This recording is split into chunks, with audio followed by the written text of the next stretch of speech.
Sa isang pambihirang pagkakataon, nangako ang mga leader ng Estados Unidos, Japan at South Korea na magtutulungan para harapin ang mga pinakamalalaking hamon sa rehiyon. Nariyan ang issue sa Taiwan Strait, nuclear threats mula sa North Korea at ang patuloy na agresibong aksyon ng China sa South China Sea. Together, we're going to stand up for international law, freedom of navigation, and the peaceful resolution of disputes in the South China Sea. Para kay Philippine Ambassador to the United States Jose Manuel Bay Romualdez, ang suporta ng international community ay patunay na nasa tamang landas o direksyon ang Pilipinas. Is an indication of how serious the international community is in supporting us. And again, this is because of the determination that we have that we are not going to give up 1 inch. Samantala, magsisimula na rin ang panibagong round ng negosasyon sa South China Sea Code of Conduct o COC sa pagitan ng ASEAN at China na gaganapin sa bansa bukas hanggang August 24. Taong 1992 nang ipahayag ng ASEAN ang kahalagahan ng mapayapang resolusyon sa South China Sea.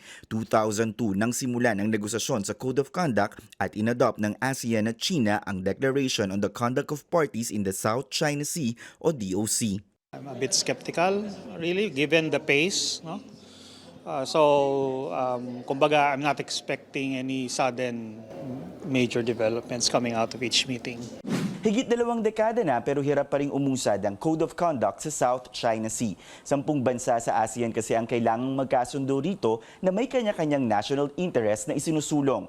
4 ang itinuturing na primary claimant sa South China Sea, ang Pilipinas, Malaysia, Vietnam at Brunei.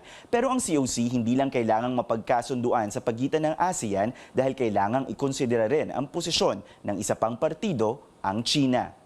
It is one channel of being able to achieve some form of peace in the area. Nobody really wants any kind of real major conflict because the alternative is disaster for the entire world.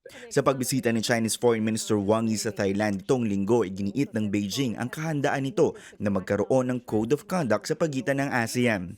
Nitong Hulyo, nagkasundo ang ASEAN at China sa guidelines na magpapabilis ang negosasyon sa COC. Ilan sa mga hamon na kinakaharap ng Code of Conduct ay kung ano nga ba ang magiging saklaw ng kasunduan. Ito ba ay legally binding? Kikilalanin ba ang 2016 Arbitral Award o ang 9-line claim ng China? At kung papayagan bang makilahok ang mga bansang hindi bahagi ng rehiyon o yung mga tinatawag na external countries. Tristan Odalo, CNN Philippines.